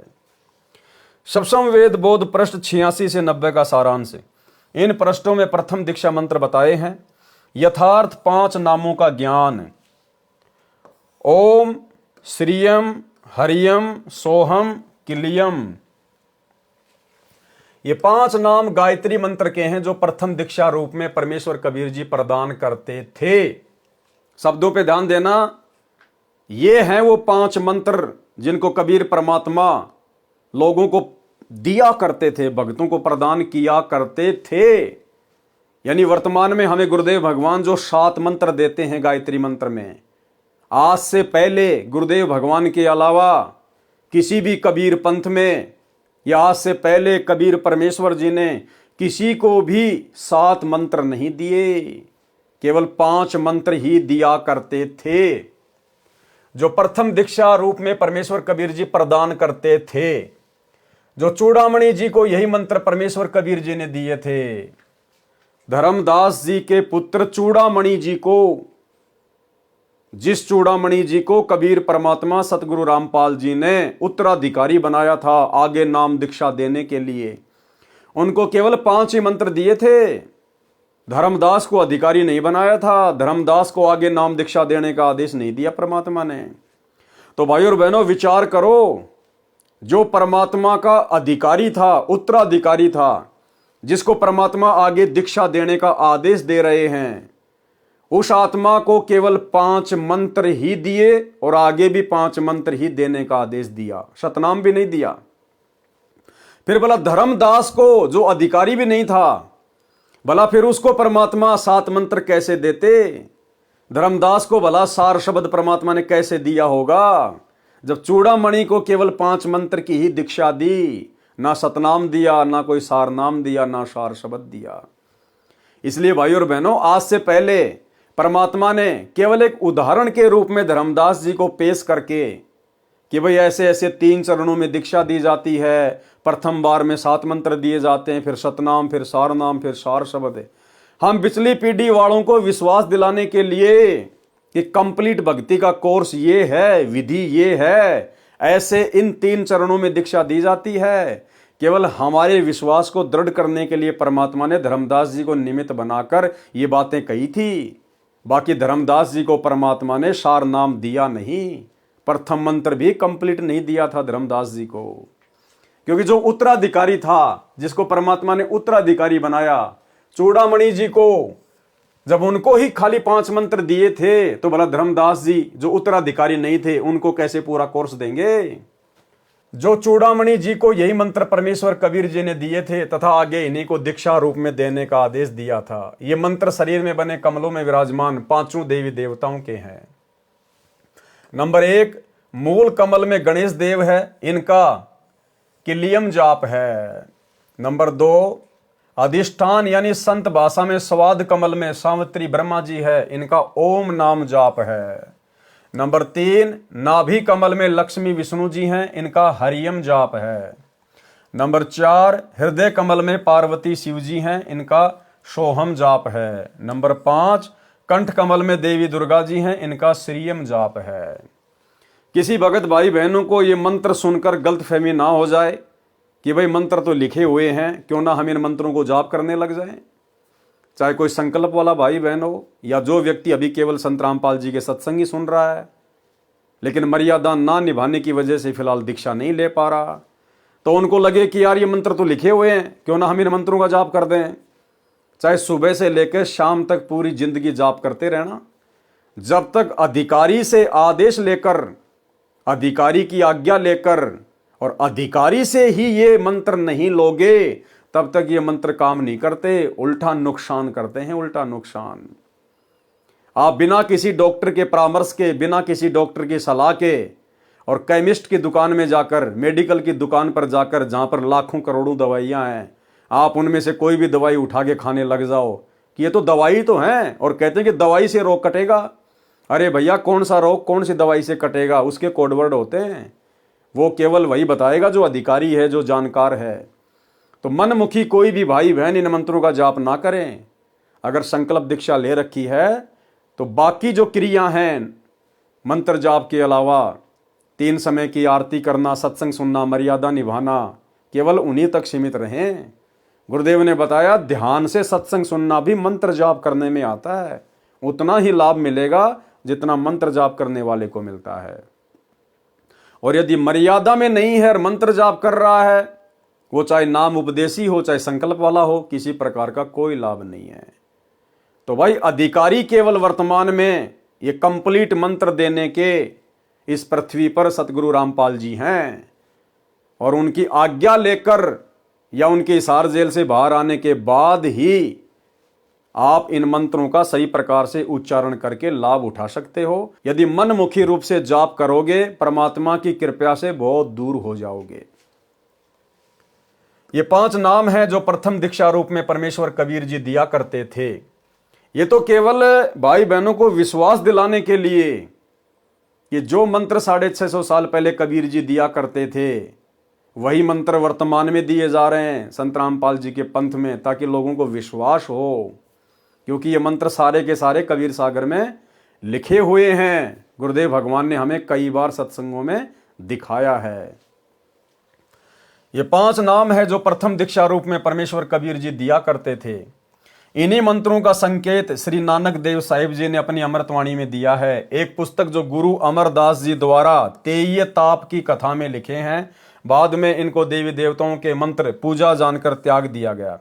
यही समस्या धर्मदास जी की 6ठी पीढ़ी वाले के सामने टकसारी पंथ वाले, काल वाले कबीर पंथ के 5वें ने पैदा करके ये वास्तविक मंत्र छुड़वा दिए थे, जो नकली 5 नाम आदि नाम, अजर नाम, अमर नाम, पाताले सप्त सिंधु नाम आदि आदि, जो अध्याय सुमरण बोध पृष्ठ 22 पर अंकित है, दीक्षा में देने लगे। परमेश्वर कबीर जी ने कहा था कि जिस समय कलयुग का दूसरा चरण भक्ति का चलेगा, तब 7 नाम का प्रथम मंत्र दिया जाया करेगा। क्या कहा था परमात्मा ने 650 साल पहले? कि भाई जो कंप्लीट प्रथम मंत्र में जो 7 नाम हैं, वो तो जब कलयुग की बिचली पीढ़ी चल जाएगी, भक्ति युग शुरू हो जाएगा, यानी आज का समय, उस समय ये सातों मंत्र दिया करेंगे। इसका मतलब आज से पहले 7 मंत्र किसी को भी नहीं मिले। केवल सतगुरु रामपाल जी ने, इस कबीर परमात्मा ने ही इस कलयुग की बिचली पीढ़ी में ये सातों नाम की दीक्षा अपने भक्तों को देनी थी। परमेश्वर कबीर जी ने कहा था कि जिस समय कलयुग का दूसरा चरण भक्ति का चलेगा, तब 7 नाम का प्रथम मंत्र दिया जाया करेगा और शतनाम तथा सार नाम देकर सर्व उपदेशियों को मुक्त करेंगे। जो मर्यादा में रहेंगे अंत तक वे मुक्त होंगे, बकवाद करने वाले नहीं, इन आश्रमों से जुड़कर राजनीति करने वाले नहीं, स्टेडियम बनाने वाले नहीं, हॉस्पिटल बनाने वाले नहीं, जाट भवन बनवाने वाले नहीं, हिंदुओं के साथ मिलकर मुसलमानों का विरोध करने वाले नहीं, धनाना आश्रम में तरह तरह के पाखंड शुरू करने वाले नहीं, धनाना गांव वालों के लिए बस चलाकर, एम्बुलेंस चलाकर, रोडे बनवाकर चापलूसी करने वाले नहीं, गंदी राजनीति करने वाले नहीं, रक्तदान दे दान में पड़े हुए लोग नहीं। वही पार होगा जो अंत तक मर्यादा में रहेगा और अपनी भक्ति सफल करेगा। जो 13वां कबीर पंथ चलेगा, तब संपूर्ण मंत्र उपदेशी को दिए जाएंगे। अब देखो, संपूर्ण मंत्र यानी प्रथम मंत्र, फिर दूसरा सतनाम, तीसरा सारनाम और चौथी अवस्था में सार शब्द, ये कब दिए जाएंगे? जब 13वां कबीर पंथ चलेगा, तब संपूर्ण मंत्र उपदेशी को दिए जाएंगे। अब तक मूल ज्ञान तथा मूल शब्द यानी सार शब्द छुपा के रखना था। तो बताओ धर्मदास जी को कब दे दिया, किसने दे दिया? गुरुदेव जो बार बार कहते हैं ना कि धर्मदास को सार शब्द दिया, सार नाम दिया, परमात्मा ने नकली बंदूक पकड़ा रखी थी, क्योंकि परमात्मा ने यह प्रमाणित करना था कि बिचली पीढ़ी वालों को विश्वास हो जाए कि हाँ, किस प्रकार से दीक्षा दी जाती है, क्या क्या वो मंत्र हैं, कितने चरणों में दीक्षा दी जाती है। केवल एक प्रमाण के रूप में परमेश्वर ने धर्मदास जी को नकली बंदूक पकड़ाई थी। जब 13वां कबीर पंथ चलेगा, तब संपूर्ण मंत्र उपदेशी को दिए जाएंगे। तो भाई 13वां कबीर पंथ तो सन 1994 से सतगुरु रामपाल जी ने चलाया है, अब मिल रहा है वो कोर्स। तब संपूर्ण मंत्र उपदेशी को दिए जाएंगे। अब तक मूल ज्ञान तथा मूल शब्द यानी सार शब्द छुपा कर रखना था। प्रमाण कबीर बाणी अध्याय में पृष्ठ 137 पर तथा अध्याय जीव धर्म बोध पृष्ठ 1937 पर कहा है, धर्मदास तो है लाख दुहाई, सार शब्द बाहर नहीं जाई। सार शब्द बाहर जो परी है, बिचली पीढ़ी हंस नहीं तरी है। युगन युगन तुम सेवा कीनी, ता पीछे हम यहाँ पग दीनी। कोटि जन्म भक्ति जब कीन्या, सार शब्द तभी मैं दीन्या। अंकुरी जीव होए जो कोई, सार शब्द का अधिकारी होई। सत्य कबीर प्रमाण बखाना, ऐसे कठिन है पद निर्वाणा। इतनी आसानी से ये मंत्र नहीं मिलेगा, सार नाम सार शब्द। जो अंकुरी हंस होगा, अंकुरी भगत होगा, केवल उसी के ऊपर दया होगी। गुरु को मानुष मानने वाले, दाढ़ी मूछ वाले, नकली कबीर को भगवान मानकर जून के महीने में कबीर प्रकट दिवस मनाने वाले, गुरु का 8 सितंबर के दिन अवतरण दिवस के नाम पर जन्मदिन मनाने वाले, गंदी राजनीति करने वाले, स्टेडियम बनाने वाले हैं, तरह तरह के पाखंड करने वाले, वे अंकुरी हंस नहीं है, वे उस शब्द के अधिकारी नहीं है। यह वाणी जीव धर्म बोध पृष्ठ 1937 पर लिखी है।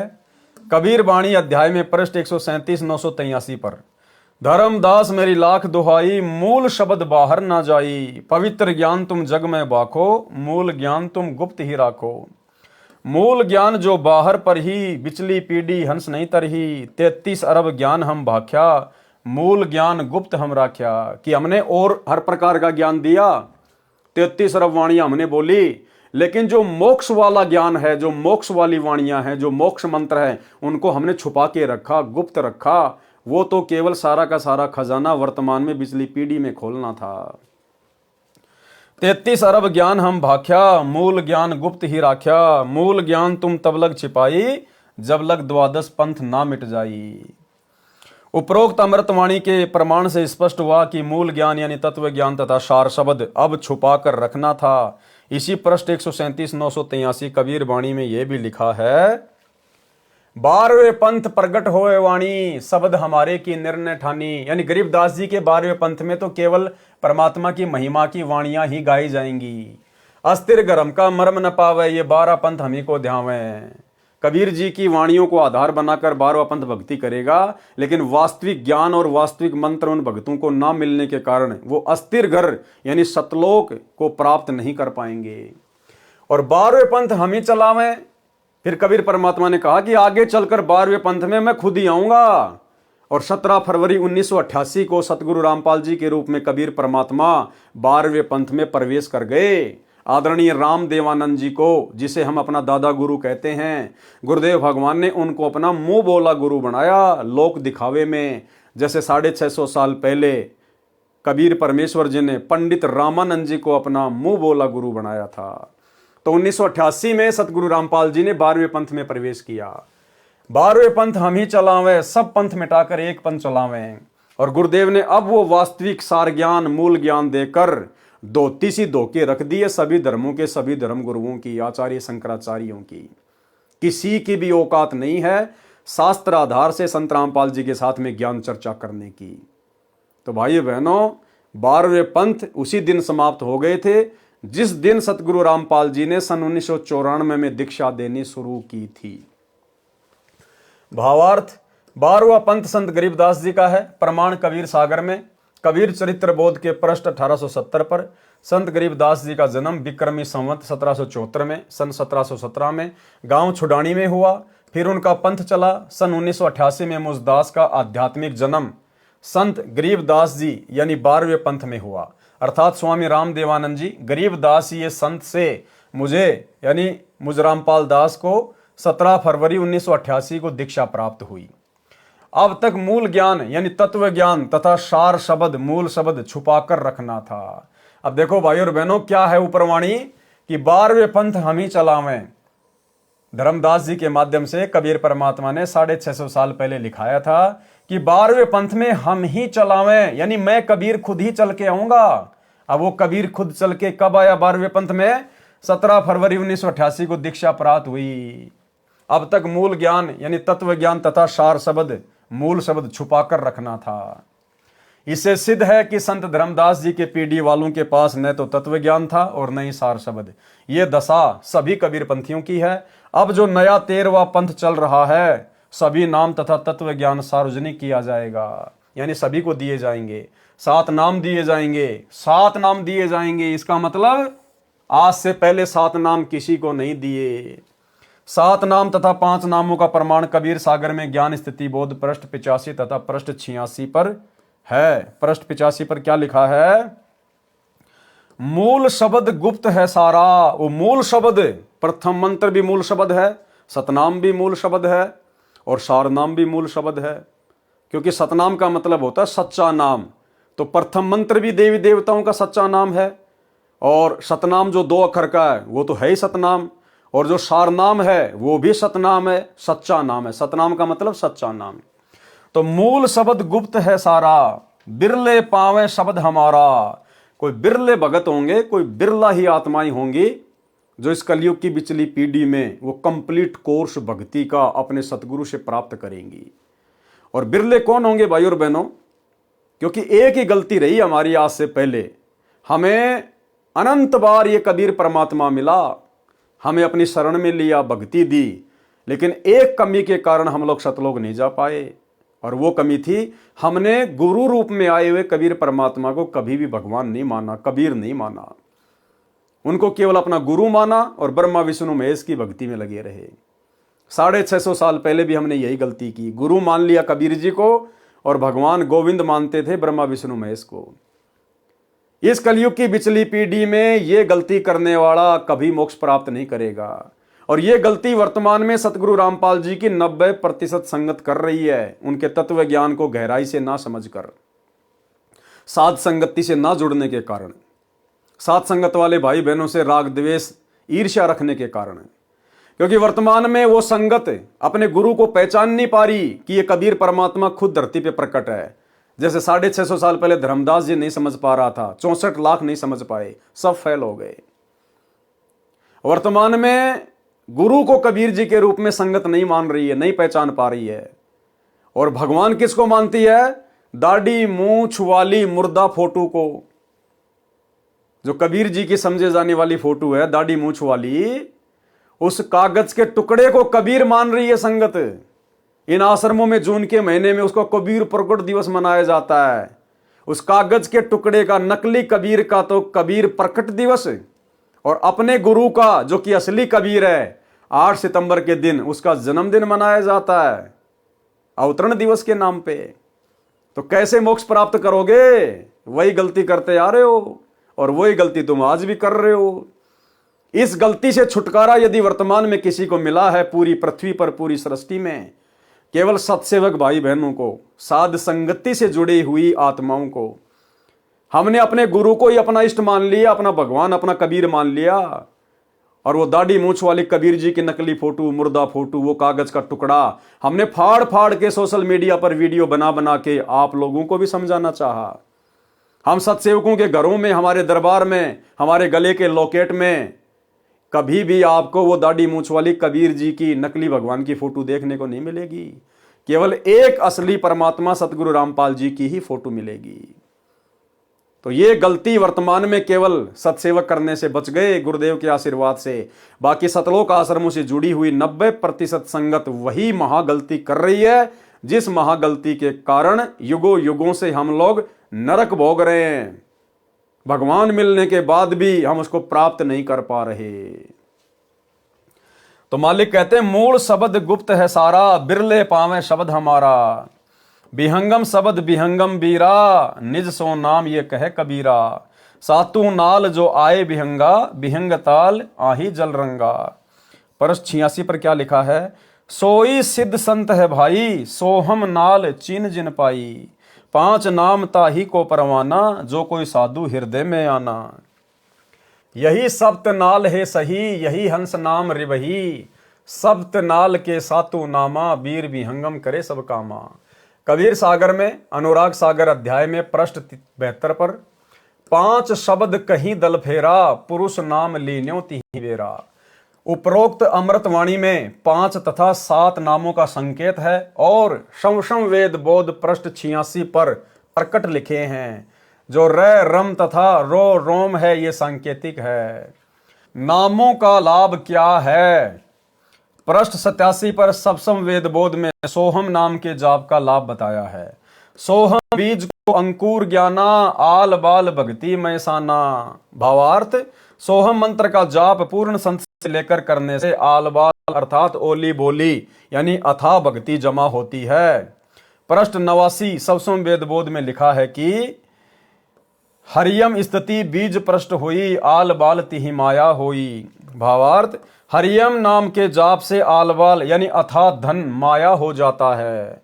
आप जी को बताया है कि परमेश्वर कबीर जी ने स्पष्ट कर रखा है कि मूल ज्ञान पहले नहीं बताया, उसमें अधूरा ज्ञान बताया है। यानी पहले किसी को मूल ज्ञान नहीं दिया, केवल अधूरा ही ज्ञान, अधूरा ही नाम दिया जाता था।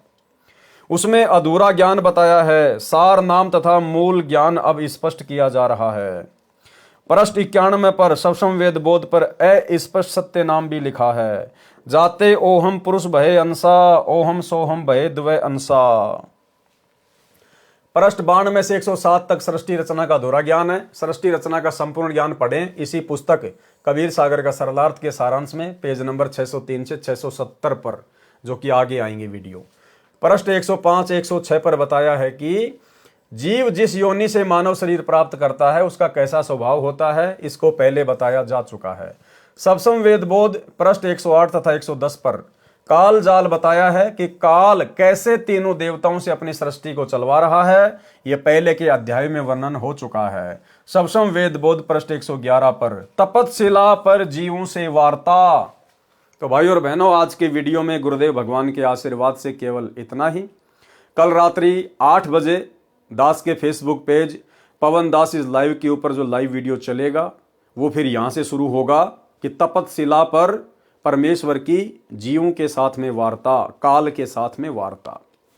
तो भाई और बहनों, गुरुदेव भगवान के आशीर्वाद से आप और हम सभी भगत भाई बहनों ने इस भक्ति काल में जिस समय काल का बुरी तरह से पहरा है। काल ने आश्रमों से जुड़ी हुई संगत को जबरदस्त तरीके से अपनी जंजीरों में बांध रखा है। किसी भी भगत भाई बहन की बुद्धि को ओपन नहीं होने दे रहा है। दिन रात प्रयास करके गुरुदेव भगवान समझा रहे हैं। हिसार जेल में बैठकर भी 1-1 घंटे के सत्संग हर सप्ताह दे रहे हैं। इधर से परमेश्वर ने सात संगत वालों को खड़ा करके कई हजारों की संख्या में वीडियो बनवा दिए, प्रत्येक रहस्यों को उजागर करवा दिया। अपने कर कमल से लिखित पुस्तकों के ऊपर वीडियो बनवाए जा रहे हैं। फिर भी उन भाई बहनों की आंखें नहीं खुल रही हैं, तो उनके ऊपर काल का जबरदस्त पहरा है। सतगुरु रामपाल जी के बेटा बेटी भाई बंधु रिश्तेदार और कोऑर्डिनेटरों के रूप में काल बैठा हुआ संगत के सिर पर। आप और हमारा सौभाग्य, परम सौभाग्य, जो परमेश्वर ने आप और हमें ऐसे भयंकर जंजाल से निकालकर साथ संगति से जोड़ दिया, और आप और हमें ये सारी की सारी बातें बिल्कुल शीशे की तरह साफ साफ दिखाई दे रही हैं।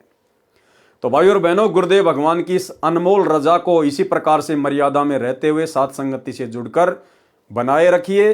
अन्यथा भाई और बहनों, यदि ये समय हाथ से निकल गया, ये कलयुग की बिचली पीढ़ी यदि अमर्यादित भक्ति करने से और हमारे हाथ से छूट गई, ये शरीर छूट गया, ना जाने कितना लंबा समय लगेगा फिर परमेश्वर को अपनी शरण में लेने के लिए। तो भाई और बहनों, आज के वीडियो में केवल इतना ही। गुरुदेव भगवान हम सबको आज्ञा दें, इजाजत दें, आशीर्वाद दें। बंदी छोड़ सतगुरु रामपाल जी भगवान की जय हो।